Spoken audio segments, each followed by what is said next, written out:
Audio Jungle.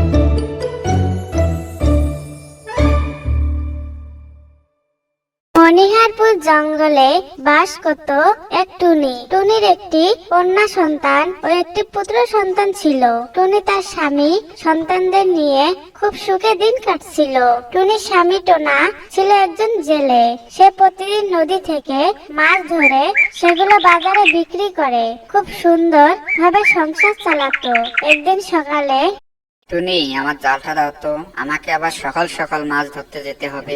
বেশি বেশি মাছ ধরে বিক্রি করলে তবেই তো বেশি বেশি খাবার খেতে পারবো, তাই না?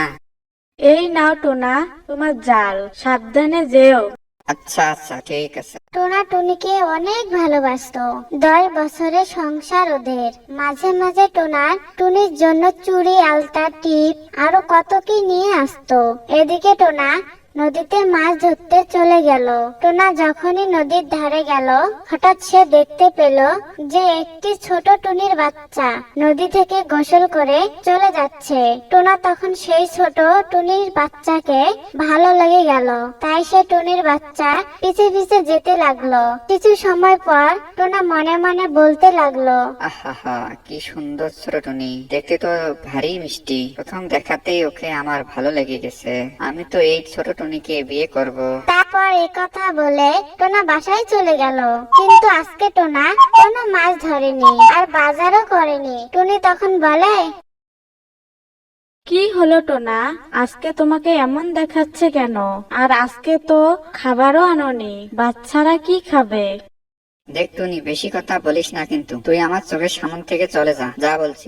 তারপর টুনি টোনার এমন আচরণ দেখে কান্না করতে করতে চলে যায় আর সারাদিন না খেয়ে বাচ্চাদের নিয়ে রইলো। পরদিন সকালে টোনা আবারও নদীতে গেল। তবে আজ সে ছোট টুনির সাথে দেখা করতে গিয়েছে। যখনই টুনি নদীর ধারে আসলো, টোনা তখন বলল, ছোট্ট টুনি, তোমার নাম কি? আমার নাম তুলি। তুলি, তুমি কিছু মনে না করলে আমি তোমাকে একটা কথা বলি। তুলি, আমি তোমাকে বিয়ে করতে চাই। কিন্তু আমি তো তোমার থেকে অনেক ছোট, ঠিক তোমার মেয়ের বয়সে। তোমার ঘরে কে কে আছে? আমার 2জন ছেলে মেয়ে আছে। আমার স্ত্রী অনেক আগে মারা গিয়েছে। তোমাকে আমি অনেক সুখে রাখবো তুলি। তারপর তুলি বাসায় চলে গেল আর টোনাও বাসায় চলে গেল। এদিকে টুনি আজকেও অনেক অবাক হলো। টুনি তখন বলল, টোনা, দিন দিন তুমি যেন কেমন হয়ে যাচ্ছ।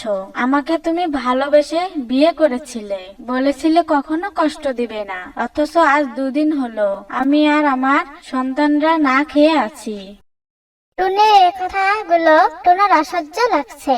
টোনা তখন টুনিকে অনেক মারলো। আর এদিকে টোনা মনে মনে বলতে লাগলো, আমাকে এখনই সর্দারের কাছে যেতে হবে। তার সাথে আমার পরামর্শ করে কিছু একটা করতে হবে। এই বলে টোনা জঙ্গলে সর্দারের কাছে গেল আর তাকে সব খুলে বলল আর তাকে কিছু টাকা দিল। জঙ্গলে সর্দার তার কথায় সম্মতি দিল। ঠিক আছে টোনা, আমার কাছে প্রমাণ আছে। তুমি তাহলে যাও, কালকে বিচার বসবে। এই বলে টোনা সেখান থেকে চলে গেল আর সর্দার কাককে ডেকে এনে সব বলল। কাক তার কথা মতো রাজি না হলে মৃত্যুদণ্ড দেওয়া হবে। এই বলতে কাক রাজি হয়ে গেল। সর্দার, আমার স্ত্রী অনেক দিন ধরে কাকের সাথে অবৈধ সম্পর্ক চলছে। কাল রাতে আমি দেখেছি। টুনি নিজের স্বামীর মুখে এসব কথা শুনে কান্না করতে করতে বলল, টোনা, তুমি কি বলছো এসব? এত বড় মিথ্যে অপবাদ দিলে আমায়? আমি তো কোনো খারাপ কাজ করিনি, আর আমি তো কিছুই করিনি। তাহলে কেন এসব হচ্ছে আমার সাথে? তখন সবাই কাককে জিজ্ঞাসা করলো। কাক তখন বলল, হ্যাঁ সর্দার, আমার সাথে টুনির অনেক দিন ধরে অবৈধ সম্পর্ক চলতেছে। টুনি অনেক কান্না করতে থাকে।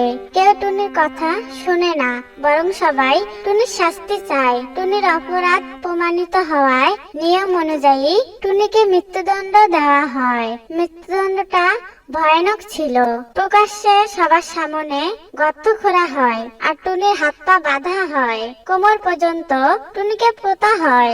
মাটি দিয়ে ভরাট করা হয় তার চারপাশ। তারপর দূর থেকে পাথর ছোড়া হয় তার শরীর উদ্দেশ্য করে। তারপর তার 2 সন্তানকে বাধ্য করা হয় পাথর ছুঁড়তে। তারপর এই